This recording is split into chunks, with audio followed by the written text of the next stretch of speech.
ይህን መልእክት አታሳልፉት። ሕያው እግዚአብሔር ያውቃል። አንዳች የሚጎልብኝ ነገር የለም። እግዚአብሔር አለ። እናቱ ድንግል ማርያም በረዴቷ ታማልደኛለች። ለዕለት እንጀራ ለዕለት ጉርስ ያው ምን ይቸግረኛል ብዬ ላስባለሁ። በቃ ባጣ ከአንዱ ገዳም ገብቻ አህያ መጠበቅ አያቅተኝ። የሚያስጠጋኝ ገዳም ማላጣ እኔ ለቤተ ክርስቲያን ብዬ ነው። እመቤታችን በጣም ቅርብ ናት። እውነቴን ነው የምናገረው።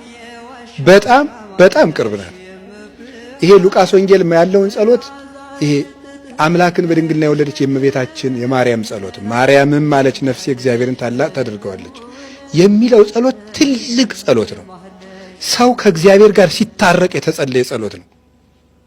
ሰው ከእግዚአብሔር ጋር ሲታረቅ ይህንን ጸሎት ጸልዮ ሰው የማይሻገረው ነገር የለም። መረጋጋትና ከራስ ጋር መሆን። ራሳችንን እናዳምጥ። እውነቴን ነው። ቁጭ ብለን እናዳምጥ። እንዲያው ምን እንደሆነ አንዳንድ ጊዜ እንደው ከሰው ተለይቶ ራሱ እንኳን አንድ ቀን ራሱ ቁጭ ማለት ብቻ ነው። ዝም ብሎ ቁጭ ማለት ዝም ብሎ እኮ ነው። ምንም ሳትጸልዩም ቢሆን እውነቴን አንድ አቡነ ዘበሰማያት ጧት አድርሳችሁ ቁጭ ብላችሁ ዝም ብላችሁ አስቡ እስኪ። ቆይ እኔ ማን ነኝ? ስሜ ማን ነው? እኔ ምንድን ነኝ? ሰው። እኔ ምንድን ነኝ? ክርስቲያን። አሁን ምን እያረኩ ነው? እንደዚህ። ትናንትና ምን እያረኩ ነበር? እንደዚህ ሊሆን የቻልኩት በምን ምክንያት? እንደዚህ የደረሰባቸው አባቶችና እናቶች እንዴት ብለው አለፉት? እንደዚህ አድርገው። አሁን እኔ ማድረግ ያለብኝ እንዴት ነው? እንደዚህ። ይሄን ሳደርግ ለወደፊት የሚገጥመኝ እንቅፋት ምንድን ነው? እንደዚህ። ለዚያም መወስደው መፍትሄ ምንድን ነው? እንደዚህ ብሎ ማሰብ ይፈልጋል። አሁን እኮ ማሰብ የለም። የሚያስብ እኮ ሰው የለም። ይቅርታ ስለጠቀለልኩ ግን ስለማናስብም ጭምር ሰይጣን ምንድን ነው የሚያደርገን ካላችሁ እንዳናስብ ነው የሚያደርገን። ቁጭ ብለን እንድናስብ አያደርግም። የፈለገ ቢሆን አይናችን በእንቅልፍ እስከምትከደንባት ቅጽበት ድረስ እንዳናስብ ነው የሚያደርገን። እንዳናስብ እያደረገ መተኛት፣ ከዛ ሳናስብ አድረን መነሳት፣ ሳናስብ ወጥተን መሄድ፣ ሳናስብ ውለን መግባት፣ ሳናስብ አምሽተን መተኛት፣ በቃ መዞር ማለት ነው። እንደዚህ እንዳይሆን እግዚአብሔር ጠርቶናል። የጠራን ለምንድን ነው ማለት እኔ ለምንድን ነው የጠራኝ? ለጵጵስና ነው ለክህነት ነው እንዳትሉ ደግሞ እኔ የጠራን ለምንድን ነው ካላችሁ መንግስቱን ሊያወርሰን ነው የጠራን። የሹመት ዲቁና ጵጵስና ቅስና አይደለም። መንግስቱን ሊያወርሰን ጠርቶናል።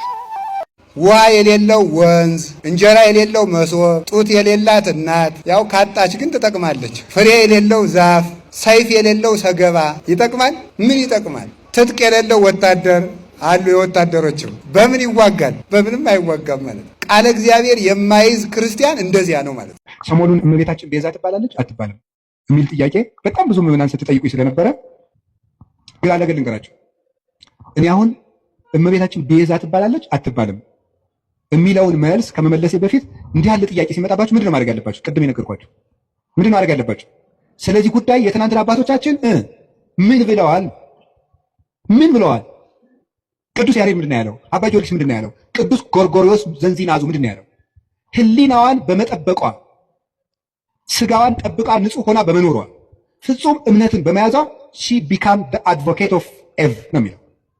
ከእንግሊዝኛው ቀጥታ ስለወሰድኩት የሔዋን ጠበቃዋ ቤዛዋ ሆነቻት ነው የሚለው ቅዱስ ጎርጎርዮስ ዘንዚናዙ። ታዲያ ምንድን ነው ማድረግ የፈለጋችሁ ባል ሄዳችሁ ትናንትን ማየት ይባላል አይባልም? ሀሳብ ሲገጥማችሁ ምን ተብሏል? እስኪ መምህር አባቶች ምን ብለዋል በዚህ ጉዳይ ላይ? ኑሮበታል እኮ። አቤቱ ፈጣሪ እስከ መቼ ትዘነጋኛለህ? ዓይኖቼ መቼ ወደ እኔ ትመጣለህ እያሉ አንተን በመጠባበቅ ፈዘዙ፣ ደከሙ። ወደ እኔ የምትመጣ መቼ ነው? አንተን በመጠበቅ በልቡና ቅንነት ጸንቼ እጠብቅሃለሁ። እግዚአብሔር እድል ፈንታዬ ጽዋ ተርታዬ ነው። ሳንቀላፋም አንተን እያሰብኩ አንቀላፋለሁ፣ በመኝታዬም አስብሃለሁ። ንግግር እንዲህ አድርጎ ዋጋ ያስከፍላል። አንተ ሰይጣን ተብሎ አይሰደብም። ሰው ኑር። እንደው የኔታ ሊቀ ሊቃውንት ሥራ አንድ ጊዜ ምን አሉ? ሰው አፈር ብላ አይባልም፣ አፈር ብላ የተባለ እባብ ነው ብለዋል። አፈር የእባብ ምግብ ነው። ሰውን አፈር ብላ ማለት አምሳለ እግዚአብሔርነቱን መናቅ ነው ብለዋል። እውነታቸውን እኮ ነው። ሰው ባሪያ እግዚአብሔር በአምሳለ እግዚአብሔር ተፈጥሮ አፈር ብላ ማለት እባብ ነህ ማለት ነው። እግዚአብሔር ብልዕ መሬተኪ ያላት ማንን ነው? እባብን ነው አፈር ብዬ ያላት። ሰው አፈር ብላ አይባልም። ሰው ሰይጣን አይባልም። አንተ ሰይጣን፣ ይሄ ሰይጣን አይባልም። ወይ ጉድ! ሰው እንኳን ብለነው ራሱ ሰይጣን እየሆነ አስቸግሮ የለም። የዋናችሁ መሰለኝ። እንደው እየከፋን መስለኝ እንኳን ነገራችሁት። ሰው እኮ ክፉ ነህ ሲሉት አንዳንድ ጊዜ ወድስ ወለሰብ በዘይ ኮነ ድልወቱ ይላል ሲራክና የገጠር ቄስም በደንብ ይጠቅሳታለችን እና ወድስ ወለሰብ በዘይ ኮነ ድልወቱ እንደው እውነታቸው ነው። እንደው አባቶች ካህናት እንደው ወርቁን ስነ ምግባር ጥቅስ ያውቁታል። እንደው ሲያመሰግኑት ሰው እንደው ንፉጉ ሰውዬ አንተ እኮ ለጋስ ነህ ሲሉት አዎ እንደው እውነታችሁን ነው ይላል። ንፉግ እንደሆነ ውስጡ እያወቀ ነው፣ ያበረታዋል ማለት ነው። እንደዚህ ማድረግ ግን ተናግሮ ሰውን ለሰይጣን አሳልፎ መስጠት ግን ተገቢ አይደለም እና ንግግር አስቦ መናገር ይገባል።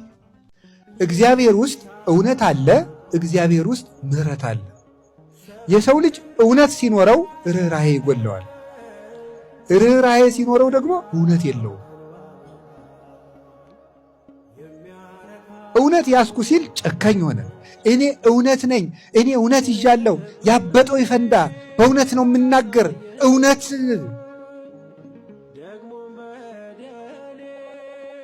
ጻድቅ ወኄር እግዚአብሔር የሚለው ሲተረጉ አባቶች እግዚአብሔር ቸር ነው እውነተኛ ነው ይሉና አንድምታቸው ምን ይላል? እግዚአብሔር ቸር ነው እውነተኛም ነው ይሉና ሰው እውነት ቢኖረው ቸር አይደለም። ሰው ቸር ቢሆን እውነት መሆን ያቅተዋል፣ እውነት ይጎለዋል። እውነት ሲይዝ ምሕረት ይጎለዋል፣ ምሕረት ሲይዝ እውነት ይጎለዋል። እግዚአብሔር ግን እውነትም ቸርም ነው። ጎበዝ፣ የኃጢአት ከባድ ምንድን ነው ከተባለ ተስፋ መቁረጥ። ተስፋውን ያጣ ሰው የሚመልሰው የለም። እንደ ፈርዖን እዚያ በኋላ እንደሰማው እግዚአብሔር ማን ነው የሚለው። ስለዚህ ነፍስ ሳትቀዘቅዝ አሁኑኑ ገና አንድ ጊዜ ወደ ኃጢአት አንድ ጊዜ ወደ ጽድቅ ቢያንስ እየቆረቆረ ኃጢአት የምሰራበት ጊዜ ላይ ሆነህ አሁንና ልጄ ነው የሚለው እግዚአብሔር። አሁን ተመለስ። ጨርሰህ ውርጭ ካሁን ጨርሰህ ከቀዘቀዘች ነፍስ ሙቀቷን ካጣች በኋላ እንዲያውም ምን ይላሉ አባቶቻችን? ቅዱስ እንጦንስ ነው የተናገረው። የነፍስ መቀዝቀዝ ምሕረት የሌለው የቀትር ጋኔን ነው ይላል። የነፍስ መቀዝቀዝ ማለት ፈጽማ ነፍስ ቀዝቅዛ ምንም ነገር የማይሰማት በቃ ድንዝዝ ካለች ከቀትር ጋኔን ይልቅ እንዲሁም ይሄ ይፈራል፣ ይሄ ይብሳል።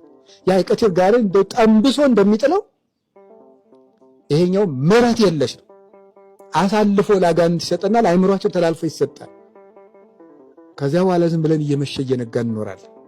ሰይጣን ለምንድነው የሚፈትነን ካላችሁ፣ ወይም ደግሞ ለምንድነው በሰይጣን እየተሸነፍን ያለን ካላችሁኝ፣ ምርጫችንን መወሰን ስላልቻልን ነው። እግዚአብሔር ለምንድነው ሰይጣን የሚፈትነን ከሆነ በእኛ የሚፈርድብን ለምንድነው ከተባለ መርጠን የምንገዛኛ ነን እንጂ እስቲ በሞቴ አንተ ና አፍንጫህን ብዬ ሳልጥልህ ና ሲጋራ ጭስ። እስቲ ሰይጣን እንደዚህ ያለው ሰው አለ? አንተ ጆሮን ሳልልህ ና ስከር ያላችሁ አለ? ሰይጣን ተገልጦ አንተ በሰይፍ ሳልልህ ና ዘሙት ያለው ሰው አለ? የለም። ወደን መርጠን ነው። ሰይጣን ነው እንጂ እንደሚያደርገኝ ሰይጣን አይደለም። ራሳችንን ምርጫችን ነው። ሰይጣን አቅራቢ ነው፣ እኛ መራጮች ነን። እግዚአብሔር ደግሞ እንድንመርጥ ያደረገን ክብር ሰጥቶን ነው። እስቲ መርጣችሁ ኑሩ። ሰምታችኋል አይደለም? እንዲሁ ዝም ብሎ እግዚአብሔር ዝም ብሎ እንደ ራሳችን ኮምፒውተር እና ስልክ ዝም ብሎ በፓስወርድ የሚዘጋን የሚቆልፈን ሳይሆን ራስህን መዝጋት መክፈት የምትችል ልዩ ፍጡር አድርጌሃለሁ። የምትወስንበት ችሎታ ዕውቀት ሰጥቼ ሕሊና ሰጥቼ የሚከስ እዚህ ውስጥ ደግሞ የሚያስታውስ ይሄ ነገር ክፉ ነው እምቢል ሰጥቻለሁ። ምረጥ ነው። ታዲያ እንድንመርጥ አድርጎ ስለፈጠረን መልኩን ስለሰጠን ልናከብረው አይገባም እንዴ?